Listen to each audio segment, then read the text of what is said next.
નમસ્કાર મિત્રો, જો તમે ગુજરાતની અંદર સ્ટાર્ટઅપ એન્ડ ઇન્ક્યુબેશન સેન્ટર બનાવી રહ્યા છો તો તમે જે તમારો પ્રોજેક્ટ શરૂ કરી રહ્યા છો એ પ્રોજેક્ટ શરૂ કરવા માટે જે સેટઅપ ઊભું કરવું પડતું હોય છે. આપણા પ્રોજેક્ટની અંદર માની લો ઓફિસ બિલ્ડિંગ લેવું પડતું હોય, શેડ લેવું પડતું હોય, અથવા તો મશીનરી ઇક્વિપમેન્ટ લેવા પડતા હોય, ફર્નિચર ફિક્સચર કરવું પડતું હોય છે.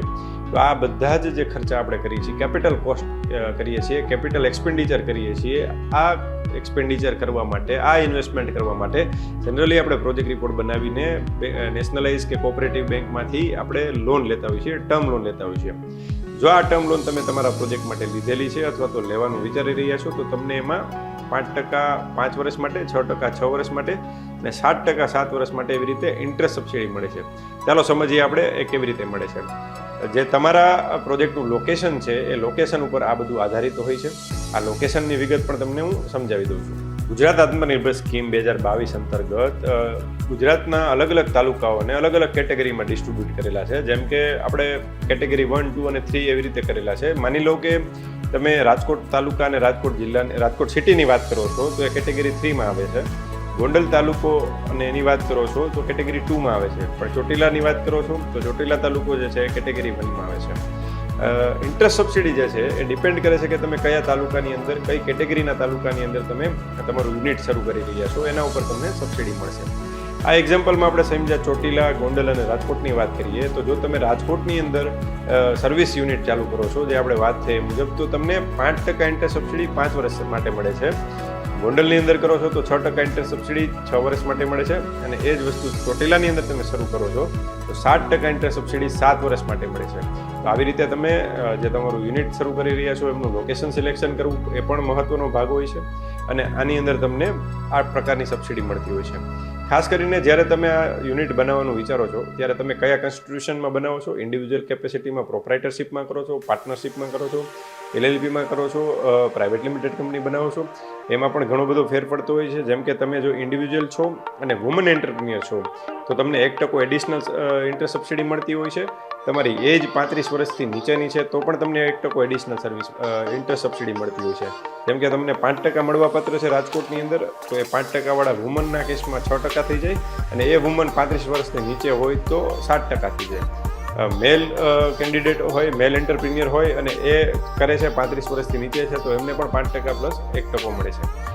LLP કે પ્રાઇવેટ લિમિટેડ કંપનીને DPIITનું રજિસ્ટ્રેશન એટલે કે સ્ટાર્ટઅપનું રજિસ્ટ્રેશન કરીને જો તમે શરૂ કરો છો તો એવા કેસમાં પણ 1% એડિશનલ તમને મળતો હોય છે. આ ઘણા બધા પ્રકારે તમે ઇન્ટરેસ્ટ સબસિડીનું પ્લાનિંગ કરી શકો છો અને વધુમાં વધુ ઇન્ટરેસ્ટ સબસિડીનો તમે 5%થી લઈને આમ કેલ્ક્યુલેટ કરો તો 9% સુધીનો લાભ લઈ શકો છો. પણ મેક્સિમમ જે તમે લાભ લ્યો છો એ બાદ કરતાં જે તમારી ટર્મ લોન છે એમાંથી 2% ઇન્ટરેસ્ટ તો તમારે ભોગવવું પડે છે. એટલે કે 10%ની લોન હોય તો વધુમાં વધુ 8% ઇન્ટરેસ્ટ સબસિડી લઈ શકાય. તો આ ઇન્ટરેસ્ટ સબસિડીની આપણે વાત કરી.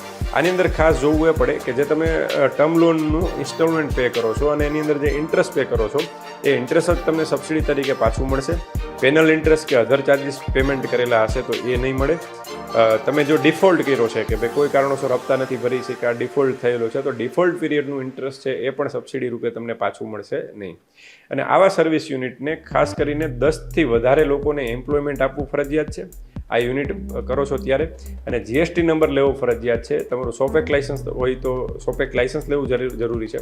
ઉદ્યમ રજિસ્ટ્રેશન કરવું જરૂરી છે. તો આ બધા જ લાઇસન્સો અને 10 લોકોનો રોજગાર અને જે GSTની વાત છે તમે ફૂલફિલ કરો છો તો તમારું યુનિટ જે છે એ સબસિડી મેળવવાને પાત્ર છે.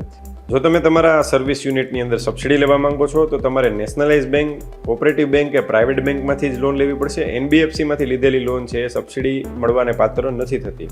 તો ખાસ કરીને બેંક સિલેક્શન વખતે પણ તમારે ધ્યાન રાખવું પડશે. અને ખાસ જે એમ્પ્લોયમેન્ટ તમે 10 લોકોનું આપો છો એમાંથી 85% લોકો જે છે એ લોકલ ગુજરાતના હોવા જોઈએ અને બાકીના લોકો છે બહારના હશે તો ચાલશે. સાથે સાથે તમારે જે એપ્લિકેશન કરવા માટે તમારી પાસે જે ટાઈમલાઈન છે એ એવી હોય છે કે તમારું ફર્સ્ટ ડિસ્બર્સમેન્ટ થાય છે લોનનું, પહેલો હપ્તો લોનનો ઉપાડો છો ત્યારથી 1 વર્ષની અંદર, અથવા તો પહેલું બિલ સર્વિસ પ્રોવાઈડ કરવાનું ચાલુ કરો છો અને સર્વિસ રેન્ડરિંગનું કામ ચાલુ કરો છો એટલે ત્યારથી જે પહેલું બિલ બને છે પહેલું બિલ અથવા તો ફર્સ્ટ ડિસ્બર્સમેન્ટ બેમાંથી જે મોડું હોય એના 1 વર્ષની અંદર તમારે અરજી કરવાની હોય છે અને આ અરજી કર્યા પછીની જે કંઈ પ્રોસેસ છે ગવર્મેન્ટની અંદર એપ્લિકેશન સેન્કશન થવાની ડિસ્બર્સમેન્ટ થવાની એ પ્રક્રિયા ચાલતી હોય છે. તો ખાસ કરીને આ બધા આ સર્વિસ પ્રોવાઈડરો જે છે એ આ ઇન્ટર સબસિડીનો લાભ લે ગુજરાતની અંદર એવી હું સૌને વિનંતી કરું છું. હું રાજેશ સવનિયા, એડ્રોડ કોર્પોરેશન, રાજકોટ. અને વધુ માહિતી મેળવવા માટે અમારી યુટ્યુબ ચેનલ રાજેશ સવનિયા વિઝિટ કરો.